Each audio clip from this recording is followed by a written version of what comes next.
Rabbiif guyyaa qiyaamaatti yoo amantan biran darbinaa sheer godhaa waliin gahaa jedhee isinin qabu. Garuu immoo khayrumatti argattanii waliif qoodaa.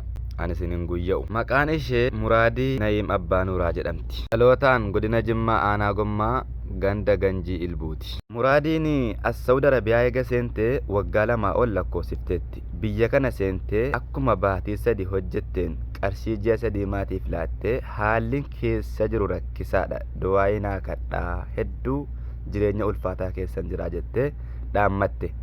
Erga guyyaa gaafasiitii sagaleen si dhagahameen beeku. Yeroo hedduuf haati yaalii of ajjechaa raawwachuuf Rabbii gaditti namni oolchee jira. Ilmoo koo jiraa dhabee hin taa'uu jettee waywaatti. Ilmoo jiraa dhabanii taa'uun ni ulfa.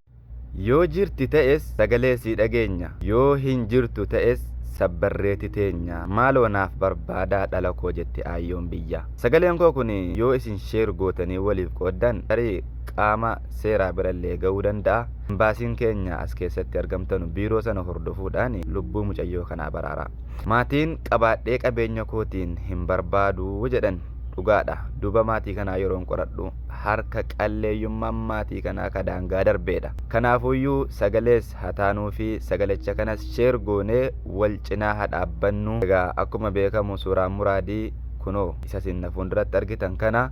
Paaspoortiin isiillee wanti hundinuyyuu isa kana waltaanee haa barbaannu. Yoo lubbuun jiraattes haa baraarruun dhaamsa kootii hordoftoota kan koo. Namni tokko boo'ee Rabbiin qabee natti matee ilaallee arginee kan waliin gammannu ta'a.